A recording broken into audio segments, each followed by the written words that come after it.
From JBS Studios in Greater New York, this is the JBS News Update with Teisha Bader. I'm Teisha Bader with the JBS News Update for Tuesday, May the 5th, 2020. Israeli Prime Minister Benjamin Netanyahu's Likud party and Benny Gantz's Blue and White agreed today to revise several clauses in their unity agreement, following criticism from Israel's High Court of Justice, including a clause that stated that only legislation relating to the coronavirus would be passed during the first 6 months of the new government. An amendment will reportedly now be added that laws related to the pandemic would be given preference. The court had also questioned the freeze on appointing senior officials during the first 6 months, and the parties will now change that to the first 100 days. Israel has begun easing some restrictions put into place to help curb the spread of the coronavirus, including the reopening today of the Western Wall.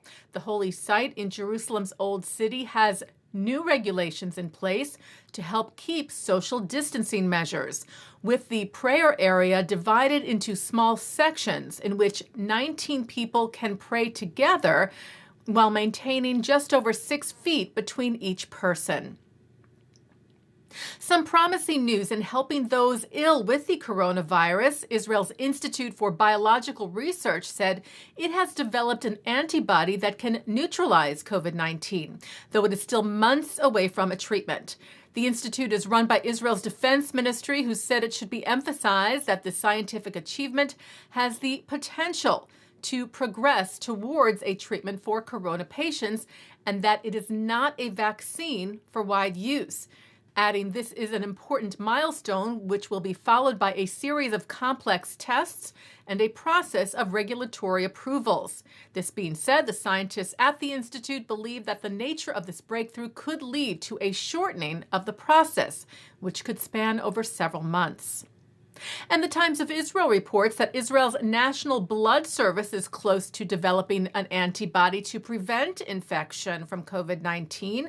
An injection of a concentrate of antibodies made from plasma taken from recovered coronavirus patients.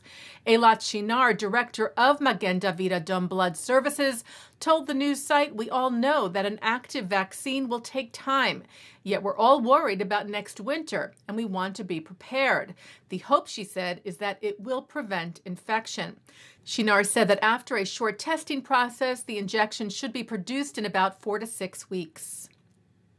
Intel has acquired the Israeli smart transit startup MoveIt for approximately $900 million. MoveIt offers real-time information and trip planning, combining public transportation, bicycle and scooter services, ride-hailing, and car sharing.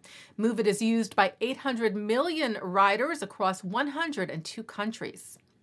IsraAid is helping the state of California to help those who are in need of food, especially in light of the coronavirus pandemic.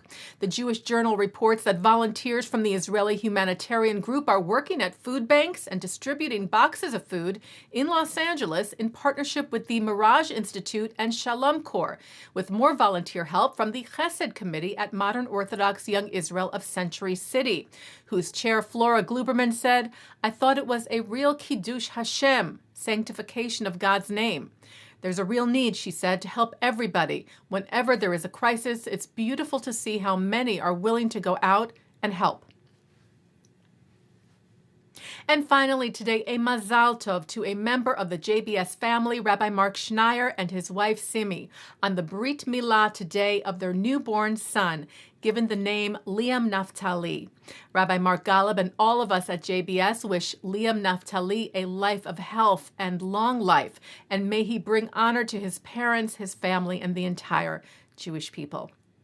Taking a look now at our programming for tonight on JBS for Tuesday, May the 5th.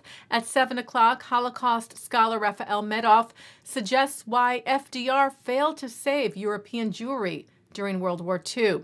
At 8, a discussion of the Democratic Party's ongoing commitment to the State of Israel and the meaning of pro-Israel for American Jews. That's with Haley Seufer, Mark Mellman, and Laura Adkins. At 9, Mark Golub sits down with Marcus Sheff on the way Jews and Israel are depicted in Palestinian Authority textbooks. At 10, we hear from historian David Kaufman from Limud, New York, 2018. And coming up right after this newscast, it's Election Arena.